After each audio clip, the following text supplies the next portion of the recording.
दोस्तों, मणिपुर के साथ साथ खबर पश्चिम बंगाल से सामने आ रही है, जहां पर एक बार फिर सांप्रदायिक फसाद हो गया है। दोस्तों, खबर यह है कि पश्चिम बंगाल के मुर्शिदाबाद के अंदर सांप्रदायिक फसाद हुआ है, जिसके चलते कई लोग इसमें चोटिल हुए हैं और इंटरनेट पर बैन लगा दिया गया है।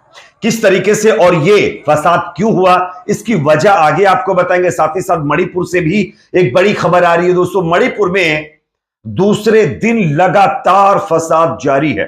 भीड़ ने अब तक 4 और विधायकों के घरों को खाक कर दिया है। अमित शाह ने इसको लेकर के आपातकाल बैठक बुलाई है। आगे इसकी भी जानकारी देंगे। साथ ही साथ खबर आ रही है दोस्तों कि गेरुआ शासन के तहत भारत में धार्मिक फसाद चरम पर है। अमेरिकी रिपोर्ट ने मोदी सरकार को बेचैन करके रख दिया है। यहां पर रिपोर्ट सामने आई है बीजेपी शासन में किस तरीके से देश के अंदर फसाद बढ़ रहा है, इसको लेकर के आगे इस पूरी रिपोर्ट को आपके सामने रखेंगे। उससे पहले एक छोटी सी रिक्वेस्ट आपसे करेंगे दोस्तों, अगर ये वीडियो आपको पसंद आए तो लाइक जरूर करिए और पूरा वीडियो देखने के बाद कमेंट सेक्शन में आप लोग अपना ओपिनियन जरूर रखा करें। जो भी आपके दिल में है, जो भी आपके मन में है, कमेंट सेक्शन में आप लोग जरूर रखिए और हां, वीडियो को शेयर भी करिए। बात करेंगे खबर की। जानकारी मिल रही है कि शनिवार की यह घटना है पश्चिम बंगाल के मुर्शिदाबाद से।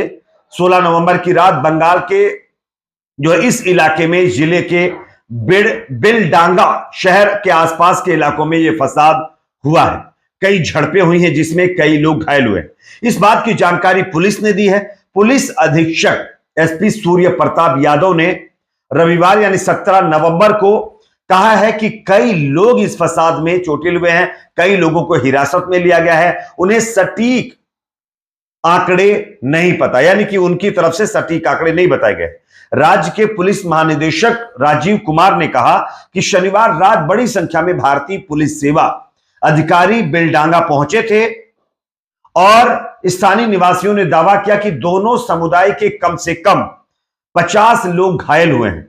30 से ज्यादा घरों में तोड़फोड़ की गई है और उनको खाक कर दिया गया है। उन्होंने बताया कि सबसे ज्यादा प्रभावित इलाका बिलडांगा का है। बिलडांगा का सिविल वार्ड 10 है और यहां पर भारी पुलिस बल के साथ साथ इंटरनेट को बैन कर दिया गया है। 19 नवंबर को सुबह 8 बजे पूरे मुर्शिदाबाद जिले में इंटरनेट सुविधाएं बंद कर दी गई। अब मैं आपको बताता हूं कि दरअसल यह विवाद हुआ क्यों। हिंदुस्तान टाइम्स की रिपोर्ट के हिसाब से एक स्थानीय पुलिस अधिकारी ने नाम ना बताने की शर्त पर बताया है कि बिलडांगा में सामुदायिक क्लबों की ओर से कार्तिक पूजा के उत्सव के दौरान यह झड़पें शुरू हुई हैं। आरोप है कि बिजली के डिस्प्ले बोर्ड पर बल्बों से अपवित्र टिप्पणी लिखी हुई थी। इससे शनिवार रात करीब 8 बजे तनाव पैदा हो गया है। अधिकारियों ने बताया कि एक महिला समेत बिलडांगा के 4 निवासियों को बरहामपुर मेडिकल कॉलेज और अस्पताल में भर्ती कराया गया। लगातार हो रही झड़पों को रोकने की कोशिश में रैपिड एक्शन फोर्स को भी तैनात कर दिया गया है।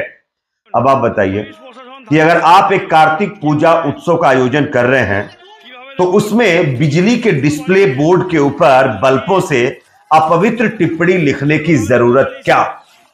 क्यों ये तमाम चीजें की जा रही हैं? आखिरकार किसके इशारे पे ये सब चीज हो रही है? आप अपने इस मौके को भाईचारे के साथ भी निपटा सकते थे, लेकिन नहीं। देश में एक पैटर्न चला हुआ है कि कहीं पर कोई यात्रा निकलती है तो विवादित नारेबाजी होती है, कहीं पर कोई जो है विसर्जन कार्यक्रम होता है तो धार्मिक स्थलों के सामने जाकर के हुड़दंग मचाया जाता है। तो इन तमाम चीजों के मद्देनजर ये घटनाएं देखने को मिल रही हैं। वैसे पश्चिम बंगाल के अंदर भारतीय जनता पार्टी सत्ता में नहीं है। वहां पर कई बार बीजेपी के ऊपर आरोप लग चुका है कि वो सत्ता में काबिज होने के लिए लोगों को भड़का रही है। इससे आप कितना इत्तेफाक रखते हैं, कमेंट सेक्शन में अपना फीडबैक दीजिए। बात करेंगे अगली खबर की, जो कि आ रही है मणिपुर से, जहां पर जबरदस्त फसाद की खबर सामने आ रही है। मणिपुर में हिंसा थमने का नाम नहीं ले रही है। उग्र भीड़ ने दूसरे दिन 4 विधायकों के घरों को खाक कर दिया है, जला दिया है।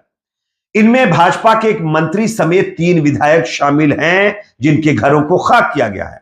प्रदर्शनकारियों ने मुख्यमंत्री एन बीरेन सिंह के पैतृक आवास पर भी धावा बोलने की कोशिश की, लेकिन सुरक्षा बलों ने उन्हें उनके प्रयास को विफल कर दिया।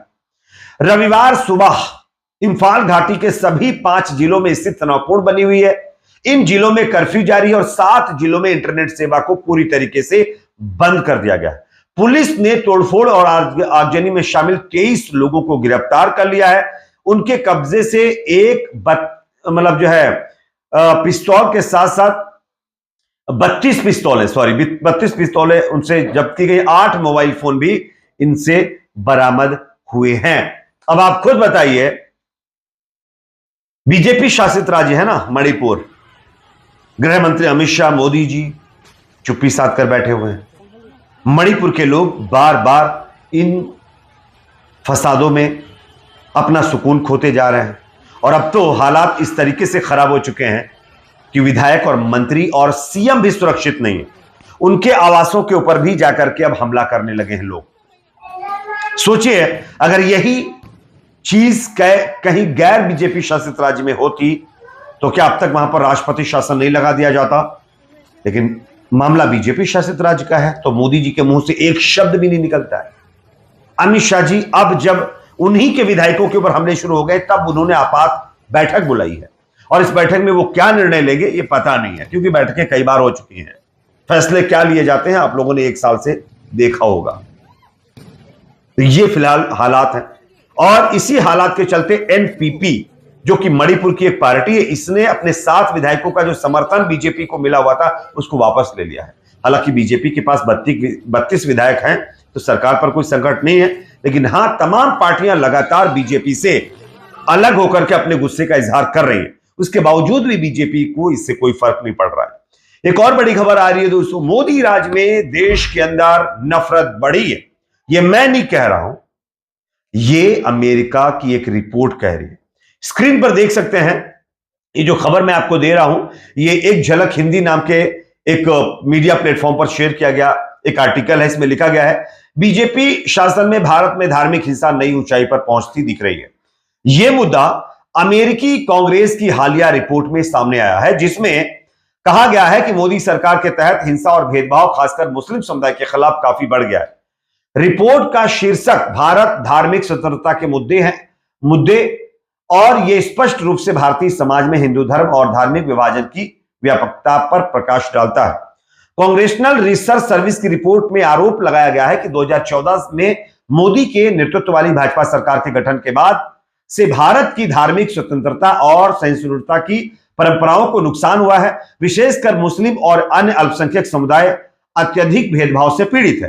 हालांकि भारत में धार्मिक स्वतंत्रता को संविधान द्वारा संरक्षित किया गया है, लेकिन सत्ता में आने के बाद भाजपा सरकार की उग्र हिंदूवादी ताकतों के कारण अल्पसंख्यकों के अधिकार और सुरक्षा महत्वपूर्ण हो गए हैं। तो आप समझिए कि इस रिपोर्ट में क्या कहने की कोशिश की जा रही है। आप लोग समझदार हैं। कमेंट सेक्शन में इस पर भी अपना फीडबैक रखिए।